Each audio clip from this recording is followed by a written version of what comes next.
The F-22 Raptor is one of America's premier fighter aircraft.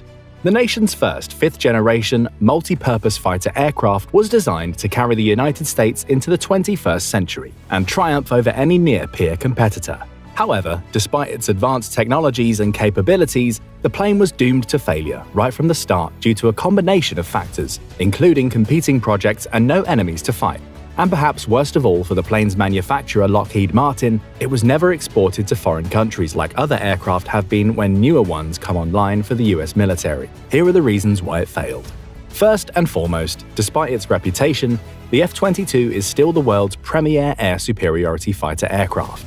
American engineers designed it to locate, engage, and destroy enemy aircraft before those pilots even knew they were being targeted. The capability of the F-22 in the air-to-air domain was tested in the early 2000s, when it took out hundreds of aircraft in simulated kills while suffering just one loss of its own.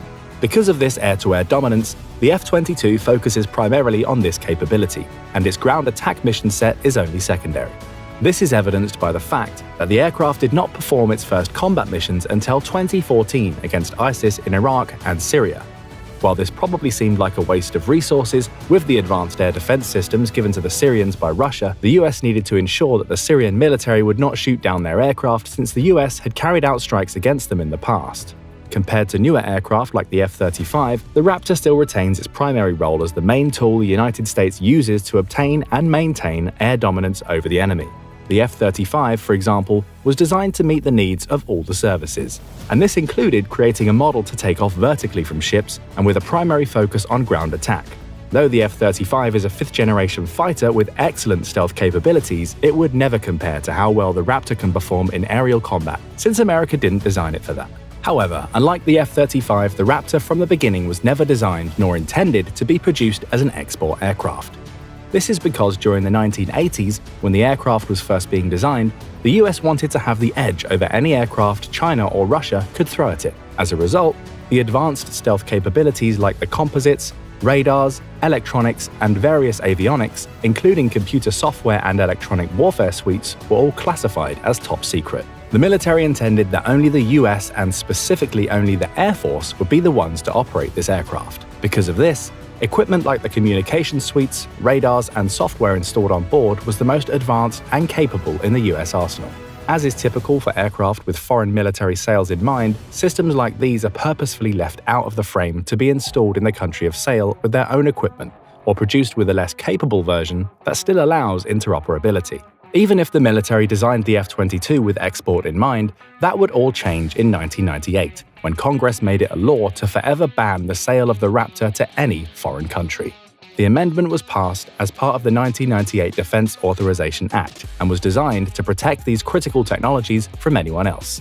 However, codifying this into law was probably not necessary anyway, because of many factors that would have precluded the United States from exporting the aircraft. One of the primary reasons that the military could not have exported the aircraft was the cost. During the 1980s, the F-22 was first imagined. The Air Force intended to buy 750 of these aircraft. However, as cost overruns continued, this number was revised to 650, and then 381. In 2009, the Secretary of Defense authorized that just 195 of these aircraft would be procured and no more. The government reduced these numbers dramatically due to the enormous cost overruns that plagued the project, very similar to what was happening with the F-35. In the beginning, the Air Force estimated that the industry could produce the planes at the cost of just $120 million per aircraft, adjusted for inflation, of course. However, as development slowed and testing came to a halt, the aircraft would eventually come out with a price tag of almost $400 million per aircraft. Accounting for inflation and the maintenance costs over the lifespan of the aircraft, each Raptor is estimated to cost a whopping $700 million. There are several reasons why the aircraft costs so much, which would exclude it as a prime candidate for foreign sales since these aircraft must usually be cheap and quick to manufacture. The F-22 was neither of those. Development for the plane began in 1986, when the US government awarded the contract to start production.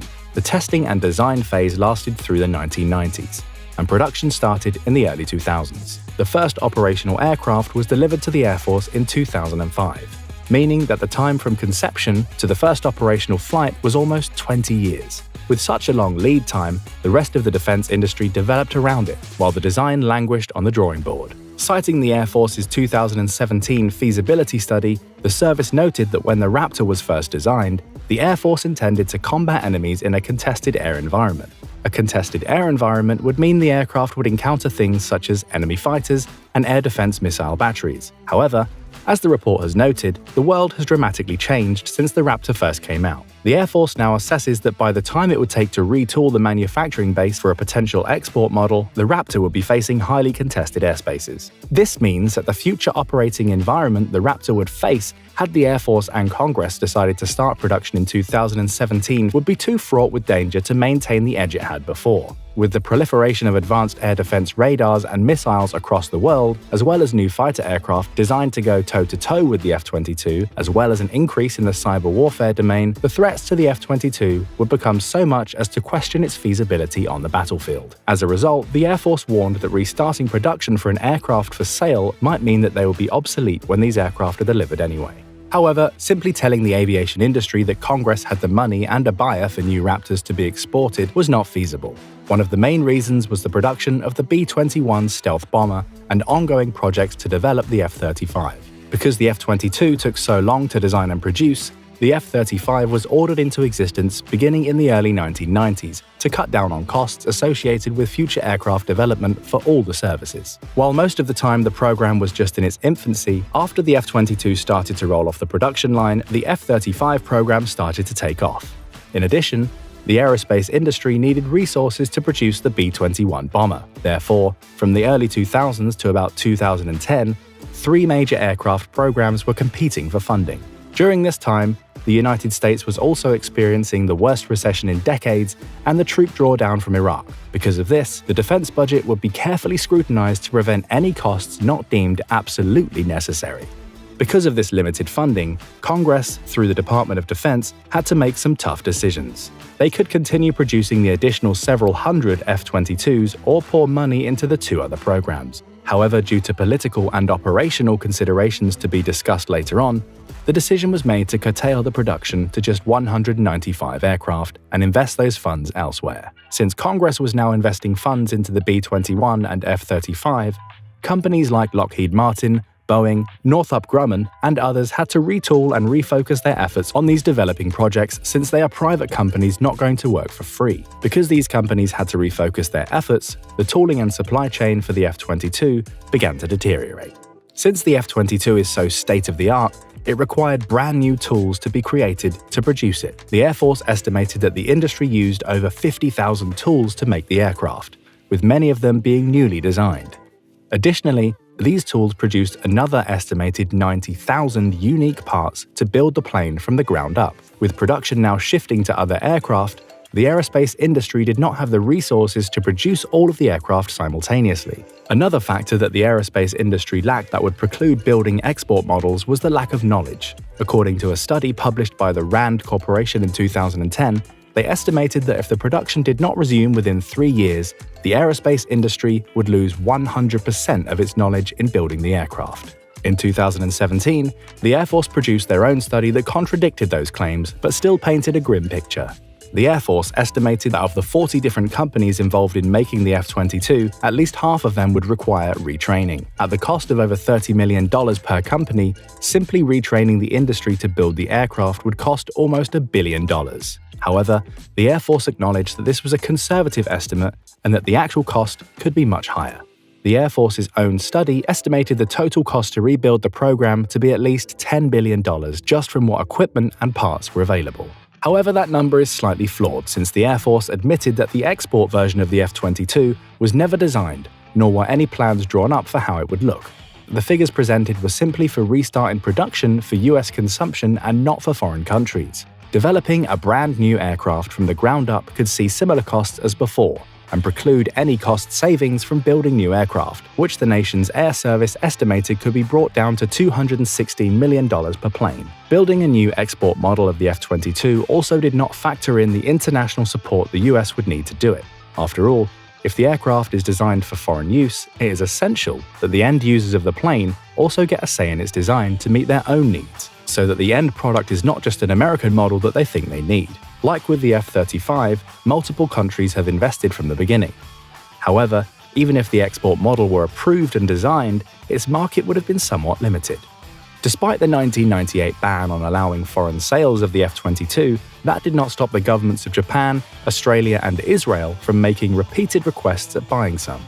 Beginning around the mid-2000s, these countries were interested in a small yet competent fleet of aircraft, and their primary motivation was because the F-35 program was taking too long.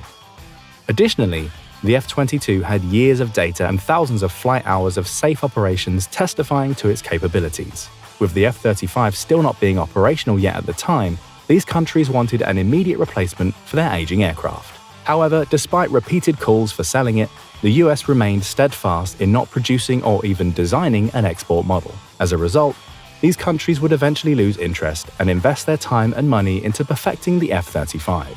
Ultimately, these countries became customers of the F-35 program and operate them today instead of the F-22. Therefore, even if the US had designed an export model, it would have come too late to garner any buyers in the international market. In addition to the actual costs of restarting the program, do you remember those political costs we mentioned earlier?